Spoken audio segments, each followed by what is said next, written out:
thank you guys for all coming back so quickly and for being here. Like I said, when I got started, I want to thank Mark for being here in particular. I was just saying, Mark, you've been a real trooper this week. You and I have been a bunch of places. I noticed a lot of poetry. Yeah, too much.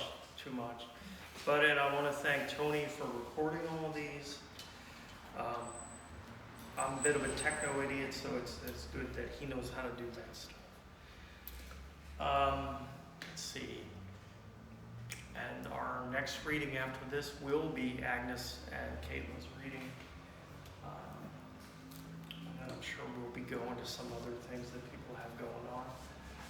All right, so with that, I'm going to just get this started again. And everyone knows that I don't go in the order you put your name on there because I'm a cantankerous individual. So with that, I'm going to get this started with a gentleman I don't know if I've heard before, and that's Philip.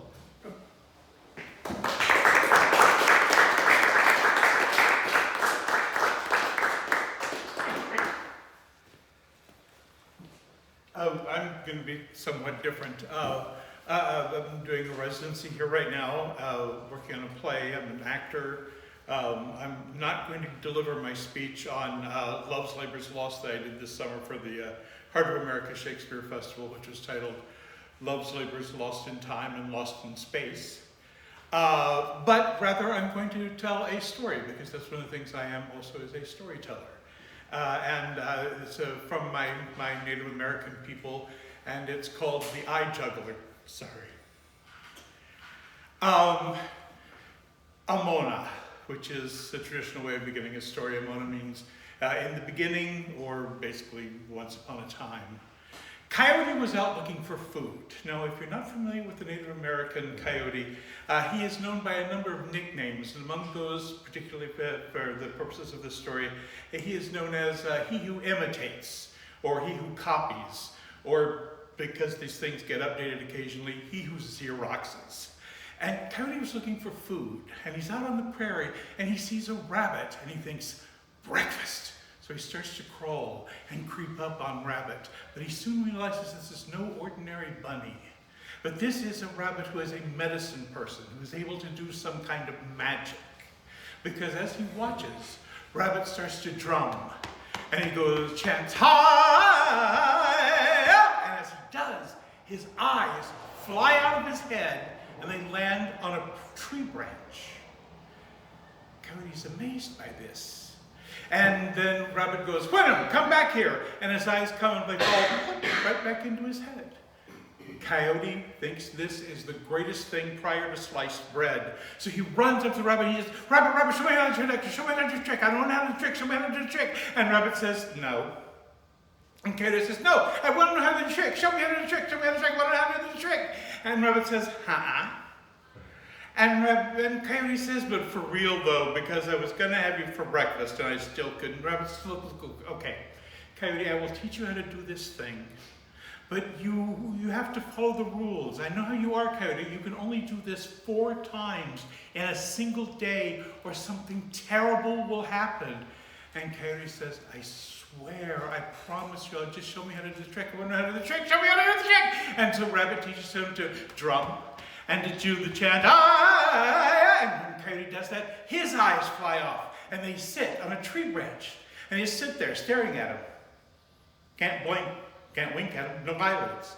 So he goes, and Rabbit says, you have to say, Wenham, come back here, Wenham. And when Coyote does that, his eyes fall plop right back into his head. So Rabbit goes off to be in another story.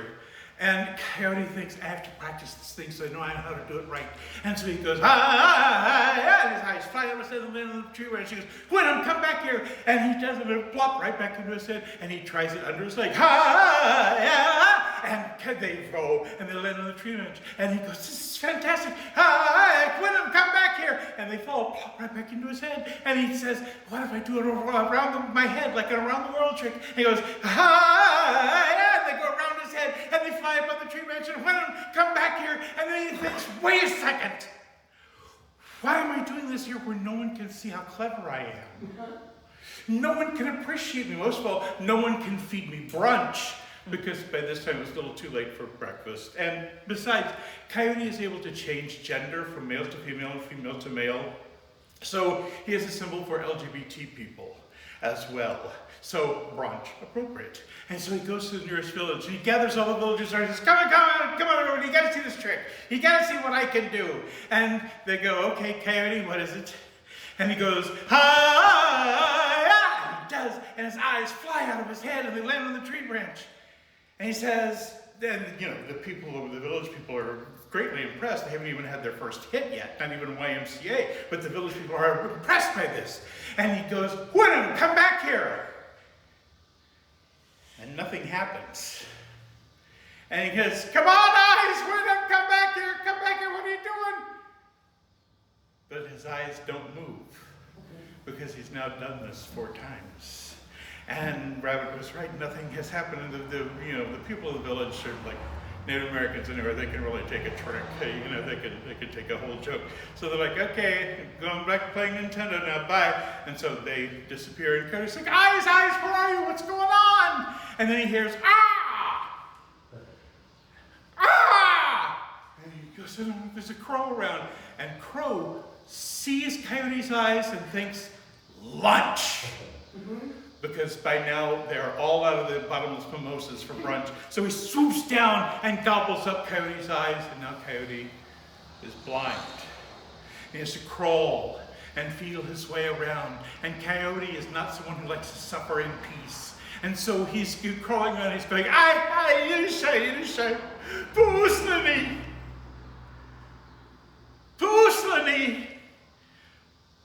Okay. The problem here is that that's a pun. And when you translate, one of the things you find out is that puns do not travel well from one language to another. But trust me, you go to the right powwow, that gets a big laugh. So he's crawling around and he hears this voice. And this little voice says, Coyote, what are you doing screaming around like that for? And he goes, I know that voice, Mouse. Mouse, is that you? And Mouse says, yes, of course it's me. What are you doing screaming on the prairie like this? And Coyote says, can't you see I'm blind? I've got no eyes to see with. And Mouse says, look, if it will help you at all and make you any quieter, I will gladly give you one of my eyes. And Coyote says, yes, please. And so Mouse goes, pulls out one of his eyes and gives it to him. Now, a mouse would fit in the palm of my hand, and a coyote is about the size of a German Shepherd. So when he puts his eye, his mouse eye, in his socket, it sort of just rattles around in there like a BB, and it's so tiny, it barely lets in any light. Mice are really only, they have to crawl next to walls because they can't see very far away. Everything has to be close up, but mice are actually very good at details. Most mice, it's a little known fact, are CPAs because they're so good at all of the details. And so Coyote's like, Mouse, this is really great, but I can still barely see it. Your eye is so tiny, it barely lets in any light at all. I can't really see. Mouse? But Mouse was gone. And so Coyote continues to crawl and feel his way around on the prairie, and he's saying, Puslani! Is it the way I tell it? I say Puslani? Never mind. Take the country, can't even learn the languages. So he continues to crawl and yell, and suddenly he hears another voice that says, Coyote, is that you? What are you doing screaming around like that for? And Coyote goes, I know that voice, Buffalo, please help me. And Buffalo says, what's the matter? And Coyote says, all I got to see with is this little mouse eye. It barely lets in any light. I have to crawl and feel my way around. And Buffalo says, look, it'll make you any happier. I'll gladly give you one of my eyes. Okay. So Coyote's about the size of a German Shepherd. Buffalo is about the size of a minivan. So when he takes out his eye and gives it to Coyote, it is too big to fit in Coyote's eye socket. So half of it is still like hanging out on his cheek. And he's walking around with these mismatched eyes, and it's giving him a headache, so he pulls them out and he stomps on them on the prairie because he's not going to go around like that. But then he thinks, well, I don't have any eyes to see with. I can't really find any food this way. So I'm just gonna sleep. So he sleeps overnight. And when he wakes up in the morning, he decides that he knows what he can do. He had a dream. And in this dream, it told him that he could use a flower for his eyes. And he was thinking of a specific type of flower that even to this day, among the people, is still called coyote's eyes. It's a type of daisy. So he feels around, and it takes him almost all day to find a pair of these flower eyes, and he puts them in, but it's getting close to sunset. And these daisies, like many flowers do at sunset, began to close up. And he realized that he would not be able to see again because these flower eyes were going to be completely closed. And so he thinks, I've got to do something. At that moment, he spies a woman who is picking berries. And on her back, she's carrying a basket. She's putting it's called a burden basket. She's picking berries and putting them in the basket on her back. And he starts running toward her and he goes, hurry, catch that pheasant, hey you, catch that pheasant. And she looks around and she goes, what pheasant? It's a very open area of the prairie. He says, the one that's on the other side of that tree. And she looked, the nearest tree is about 50 yards away. And she goes, what, the tree that's way over there? He goes, no, the one that's on the other side of the mountain. Oh, but now the pheasant got away. You were too slow. And the woman goes, how can you see a pheasant that's behind a tree that's on the other side of a mountain? And Carrie says, oh, I can do it with my magic flower eyes. And the woman goes, magic flower eyes? He says, yeah, but the pheasant got away, so I don't know what I'm going to do. And the woman says, I would give anything to have a pair of eyes like that. He says, you would? And she says, of course I would. What can you do with them? Well, he says, not only can I see far away, but I can also, I can do what your husband's doing while you're over here working so hard. She goes, I must have a pair of eyes like that. And Cody says, well, I suppose I could trade my magic flower eyes for your just normal, ordinary eyes. And she goes, yes, let's do it. So they trade eyes. And Cody says, oh, and you're just in time. Look at how beautiful the colors of the sunset are. And she looks over and she's amazed because she's suddenly seeing more colors in the sunset than she's ever seen before because she has these magic flower eyes. But she says it's getting dark so quickly because the flowers, petals, were closing up. And she took out those eyes and she said, now I know who you are. You're that old stink, that awful cheater coyote. And he says, that's right. And she says, give me back my eyes. And he says, no. You didn't want your eyes, so you will have no eyes at all. And you will have to crawl and feel your way around the way that I did. And he began to drum. And as he did, she began to shrink. And the basket on her back began to harden. And he said, and your children and your children's children will also have to crawl and feel their way around the way that I did. And she continued to shrink until she became the person that we know as Ushubli, or snail. And a taha. And a taha means that the story is over. And I know that I'm taking a little extra time here, but I want to share with you why I think this is an important story to tell. And that's because it is a medicine story. It's a story that has some magic in it, like the rabbit has. Something that is possible to change other people, to possibly even heal them. And I don't believe that anyone who is an artist doesn't hope that they can perhaps use words to help other people or to help heal other people. And it may not always, that may not be how you tell a story. It may be through a visual art or through dance or music. But there are all ways that we can help other people, that we can help heal other people. And this story has the medicine in it that's about a special and unique way that each one of us has of understanding the world. And that is through our eyes. Because our eyes are special. Your eyes are unique. Your eyes are spiritual, and they are social. Your eyes may be religious, but they're certainly spiritual. Your eyes are sexual. Your eyes are For lack of any better way to say it, your eyes. No one else can see or understand the world the same way that you do.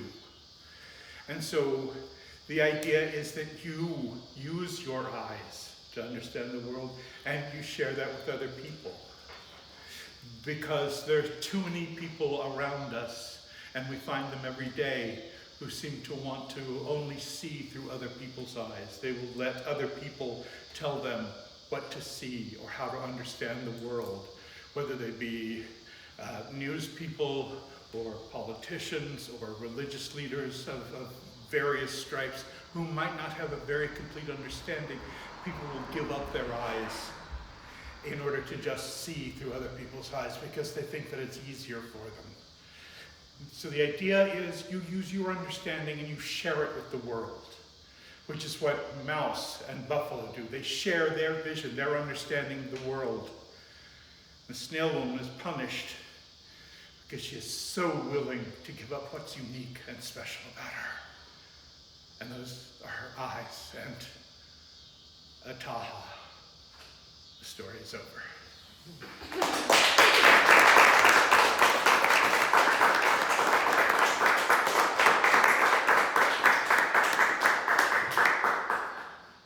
should read Kim Shuck. So that Native American author that talks a lot about what you talk about. She's great. And don't ever feel the need to apologize to me for talking about eyes. Because as my surgeon told me, whatever you go through becomes your new normal. And I actually think it's more insulting to apologize to me. Well, sorry, it was the foot of the issue. Oh, I'm just saying, like, if you haven't been through it, like, people know nothing. I had to have that discussion with my mother that even though I had been through it, she had not been through it. So it's not the same thing. But, all right, we'll go from there. With that, I will welcome up Brenda.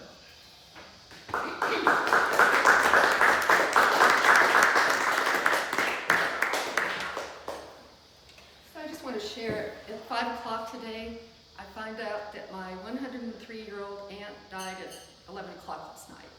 So I'm going to need to process that. She's the last living person who's known me my whole life. So, you know, anyway. Was she in some pain, or? I haven't got all the details yet. She lived alone till just a few weeks ago. Okay. And then her grandson put her in a nursing home. Well, good for her for making it that long. She did. Yeah, she's strong. So with 9/11 coming up, I wanted to share that, first of all, in 1998, I decided to become a Red Cross volunteer, and I'm a therapist, so I went into disaster services and mental health. My first deployment was 9/11. So today, I thought I'm going to delve into all of my notes and everything that I came back from the deployment and start writing poems. So this is the first poem. Deployment day. Early morning travel to the city. Lambert Airport, still dark. Traffic is light. Checked luggage, check-in points, heavily monitored by the National Guard. Each armed and at ready, quietly serious. Boarding pass in hand, watching 6 military aircraft warm up, then thunder off in succession. On board now in the air. Midwest farms and fields appeared normal down there. Short layover in Cincinnati, then on to New York. Approaching LaGuardia, the pilot quietly remarks, "Manhattan is on the right." Suddenly, Ground Zero is in full view.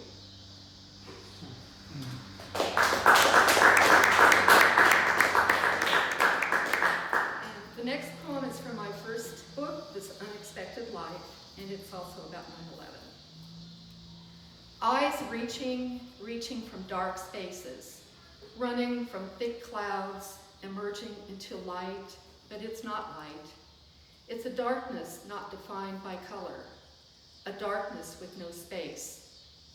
Life falling, step lightly, breathe slowly, sense the pulse, the slow energy, the thick cascade of fear, dancers spinning in slow motion with open palms pleading. Spinning a little faster, confusion and uncertainty sustained by steps, by slow steps, heat, panic, dizziness, sleeplessness, the hole in your heart, the rock on your head, the dirt on the ground. That spinning again, just be with people, don't be alone.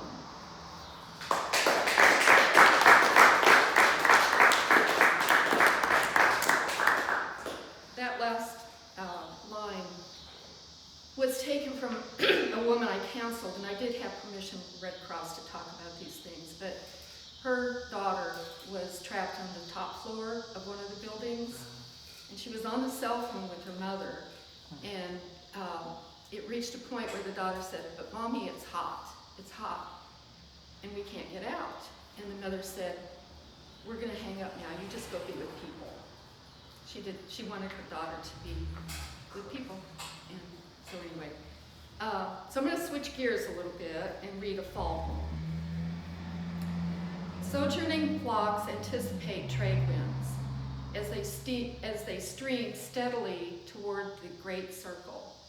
Dark passerine collect on barren branches or attach to thin suspended wires, then take flight over sterile fields under a lingering sun, now fading in fire and warmth. Ebony wings stretch in flawless unison with entire masses risking this tedious flight, constantly spiraling toward the deep southern Elysium, surging on in urgency, perpetually in motion. These birds, they never tire. They soar on and on, with wings like sails flapping through salt air, a thick miasma without edges. They swoop as tiny boats on the waterways, diving and splashing, descending at last as they reach their final shore.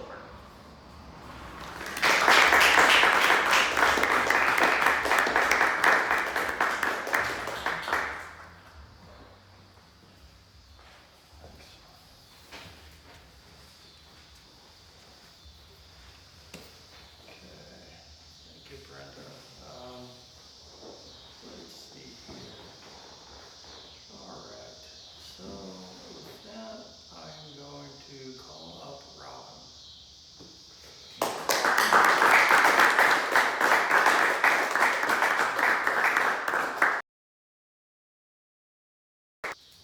Well, it's very nice to see everyone here, and I do like the new arrangement, you know, where the chairs kind of fold around and everything.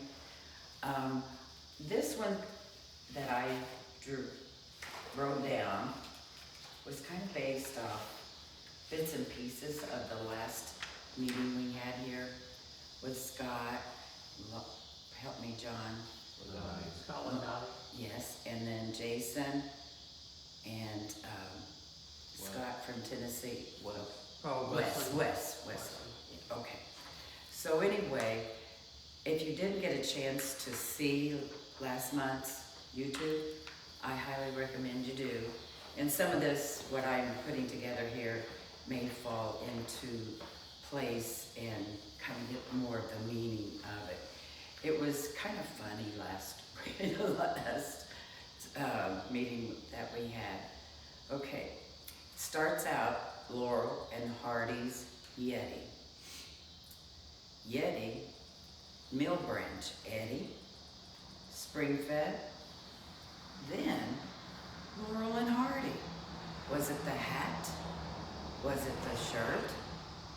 I bet it was the Heineken lagers and Modelo beer in a can, tall can, no doubt. Rivertails, porcelain graves, holy moly, Jersey eyes looking like deer's eyes in headlights, grasping Belle homie dialogue, Tennessee knuckle, nailed it, holy hell. Then Yeti cooler, they can pack a case of ice cold beer all day long, just saying.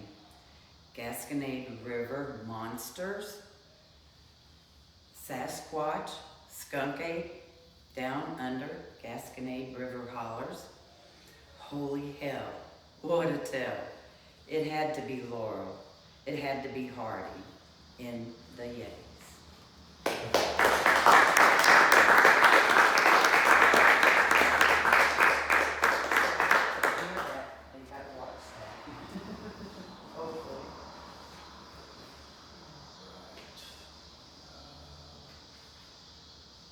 Agnes.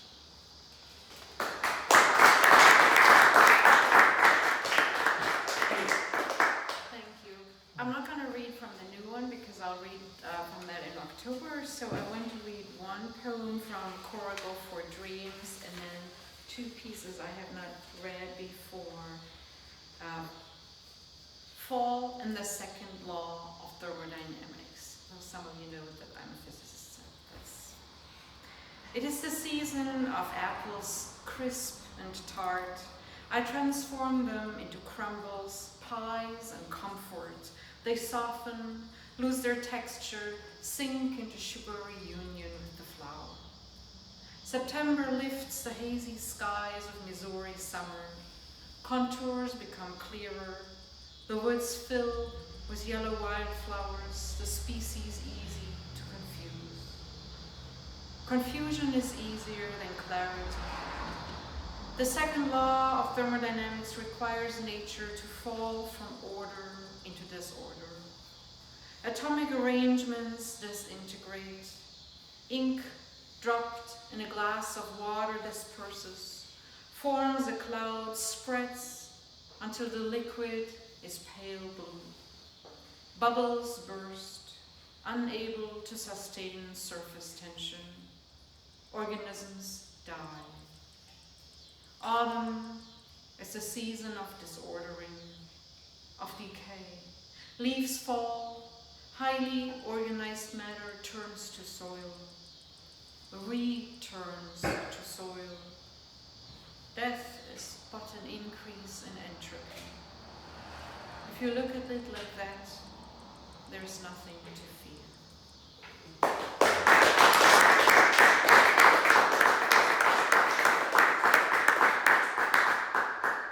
Unraveling.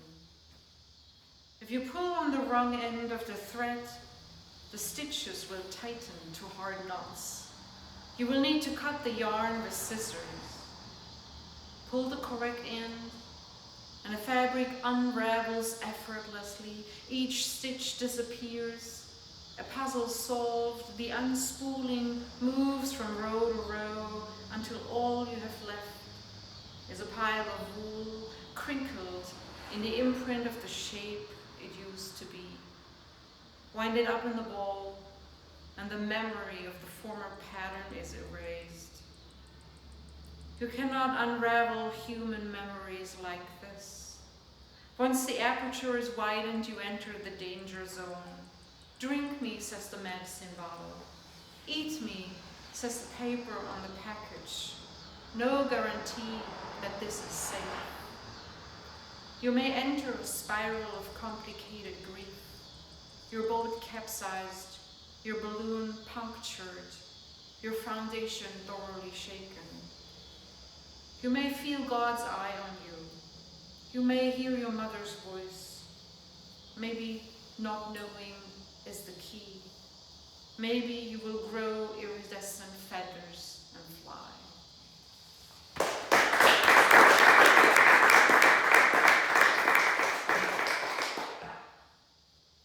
And this one I wrote in Germany this summer. It's titled Time as a Pirate. Before us on the table, pink peonies I bought this morning for my mother. It has been long since I brought her flowers. I have come back, as if I had not been far away, as if I'm still resident of my birthplace and not a tourist. I still hold a passport with my name, but I'm no longer registered to vote. What is belonging? I cross the bridge to the other bank, thirsting for the familiar. I reread old letters, books whose bindings came unglued. Enter the temple of remembrance at your own peril. Journey through swamps without extraction insurance in case of kidnapping. Time is a pirate who won't let you leave. Thank you.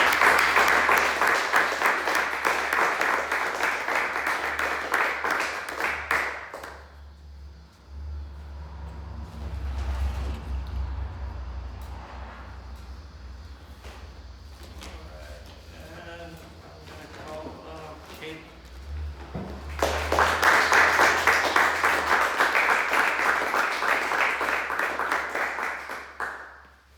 Thank you very much, Sean.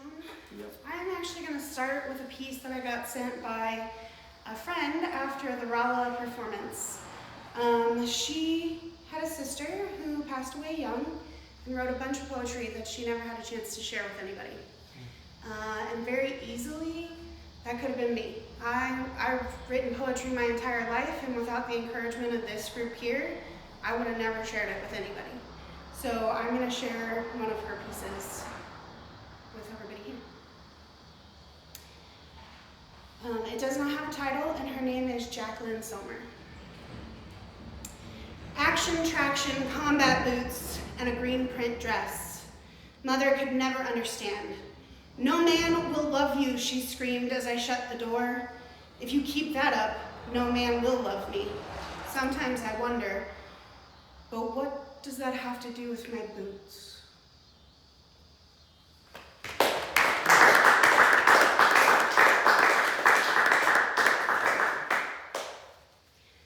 Her sister's gonna send some more to me as well, so that might become a thing that I just do is share some of hers, because I think words are really powerful, and even after we're gone, it's important to hear other people's words. With that, I'm going to share two pieces out of my first book, because kind of like Agnes, I'll be here next month, and you'll get to hear from the new book. So this is the first book, Deep Breaths, originally published by Happy Duck Publishing with Ed Gillert here in town, and if it hadn't been for Ed, this would have never come into fruition either. So Philip was kind enough to pick page 17, and that is the piece called Silent Moments. I break down in the silent moments, those moments when my mind is free to roam the areas I don't want to think about. I can't control it though, it's like my mind is on its own crash course with the inevitable. The waves of reality crashing down over and over again. Most call it grief. I'm unsure what to call it. I do not give it a name because it is not a place I go to visit that often. And recently, I've been visiting far too often. In those silent moments, I contemplate the difficult things that are coming ahead. I think about those things that I don't want to do. And most importantly, I confront the countdown clock. A clock slowly ticking away the seconds until everything changes. That clock which provides meaning for everyday circumstances, because without time, we'd have no change.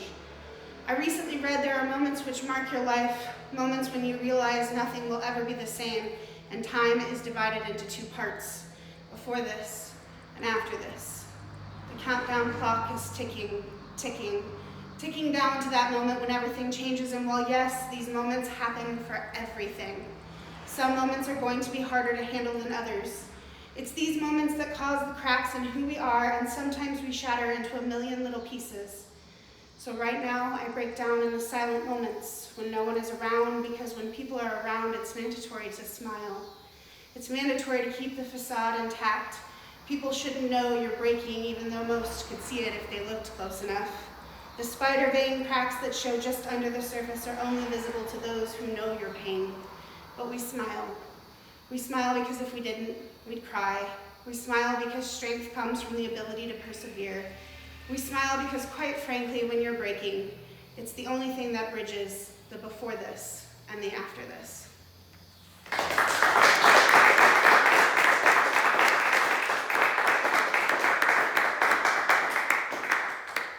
Thank you very much.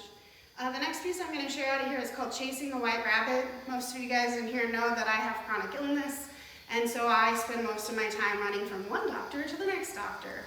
And so my chronic illness, I like to think about it as like a little white rabbit. That white rabbit, wearing a coat pristine, runs ahead of us. The doctors continue the chase, but it's tiring.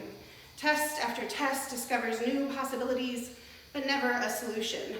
That damn rabbit continues darting out of reach, but I smile, hoping that an appearance of friendliness will lure it within my grasp. Make no mistake though, if I ever caught it, I'm going to have a new overcoat, lined with the softest white rabbit fur, and I will wear it to every follow-up appointment, knowing at last, we got that little bastard.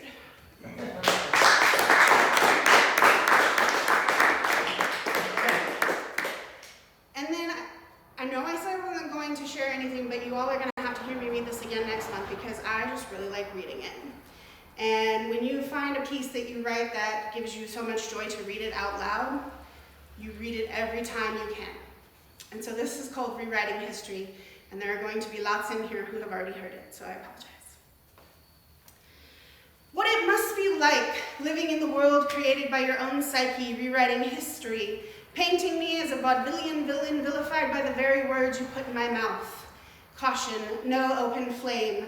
The fumes from your gaslighting might ignite a Hiroshima-sized mushroom cloud where the fallout is entirely my fault. Because God forbid the blame be placed in equity. Two opposing parties, but only one will be the villain in your history. Don't worry though, I will never again offer you poisoned apples disguised as advice, or bother you with my company so I can suck the lifeblood from you, leaving you, as you said, feeling shitty about yourself. What it must be like to never be wrong, to always be in the right, to be a messiah, because your holier-than-thou God complex has years of interactions boiled down to one misinterpretation, causing a rift so large I'm Thanos'd from your life.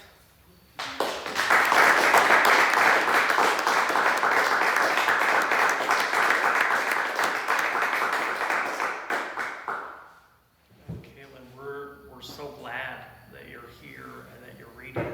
And what I want to say specifically to anyone who might be watching this online later is there is a place for you here, wherever you are, if you want to come read here. But also, I don't want people to think that reading is required. And sometimes it's got to come out of you. And even if what you do is just put that piece of writing in a desk drawer, I don't care. I care more about whether you read it, but I would love to have as many people here as we can on the other side of the coin.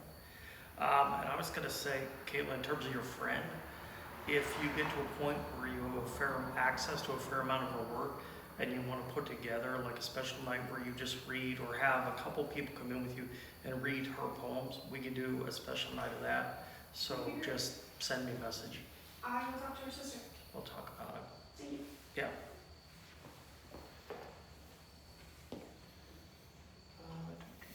Oh, I hate that.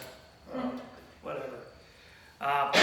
All right, so the last person on my list before we close out tonight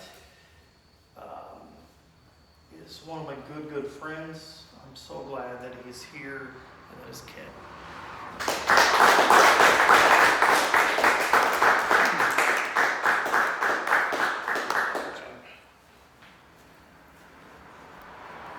I'm going to start by reading another poet, which I have been doing here for a while. Terry Allen is in Colombia by way of, actually he was born in Australia and his mother was a war bride. And so he ended up in Kansas City after World War II, and then Minnesota and Wisconsin, and down in Colombia. Okay, so. Sleepwalking outside my boyhood home. I awake on the cold sidewalk beneath the pin oak, in bare feet and thin pajamas, my mind adrift in shadows, and I am unfixed for a moment. My limbs detached, my head floats, unmoored in dark pools, lost in the currents of time as I watch myself pass by many years later, stopping for a moment to search for signs of life. So that is Terry Allen.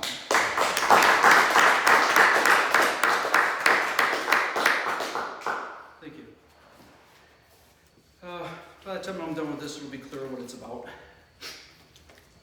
This oral abomination, sequestered deep within the recesses of my mind, My not-so-silent companion never speaks a word, never comes out to play, yet plays an incessant tune of unknown causation, including discombobulation that defies characterization, a monotone, sans vibration of endless duration, such that even libation will not bring about cessation, thus causing exasperation. Would that I could shun that oral abomination. Tinnitus.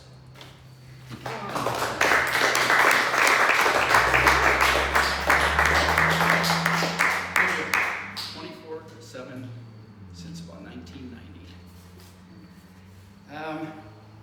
Okay, so I retired in 2006, 30 years as with a full pension as a Teamster. And the nice thing about the pension was it was a multi-employer pension, so if I lost a job for whatever reason, if I got another union job, I maintained that pension, and so I was able to retire. And it was 30 and out at any age, so I took it at 53. I said, I'm not working. So they had this thing called, it was in the contract, it came in about the 80s, they called part-timers casuals.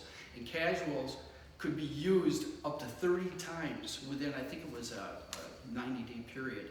If they worked 30 days, they had to hire them. So quite often people would cut you off at, employers would cut you off at 29, so you bounced around part-time, and they took advantage of it. And it was also reduced pay. Perseverance.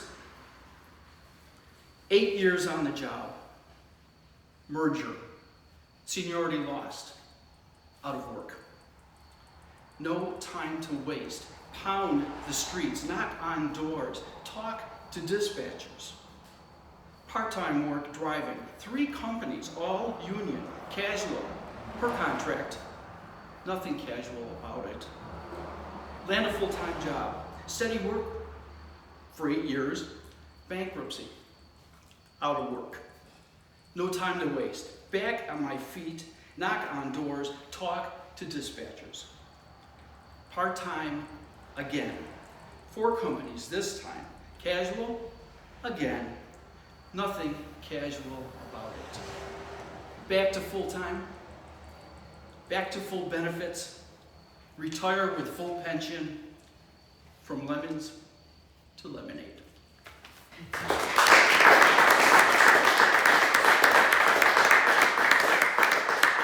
Thank you. And the last poem I'm going to read is from my collection, Random Riffs. And some of you know, most of you know, random riffs I write while I'm driving. I dictate to my phone, take into consideration what I'm seeing, where I'm going, what I'm thinking about, both, and music. If it's not on, something I can associate with it later. So random riffs. And majority of them are jazz. There's rock, blues. I've actually done a classical. So, and each poem has a subtitle that is the music and the artist. Light years. 2,000 light years from home, the Rolling Stones. East on I-70, halfway between Missouri and Buffalo. Am I just rolling stone moving back and forth between places that mean so much to me? Sailing past Dayton, where jets in formation grace the pylons of the interchange as if heading into space, while alien starships at Wright-Patterson cast a spell that pushes and pulls me in both directions. Family ahead and behind me as waves of energy echo in the music. Is it them, or is it me that's too many light years from home? How can I be satisfied, yet so lonely, when both places are home?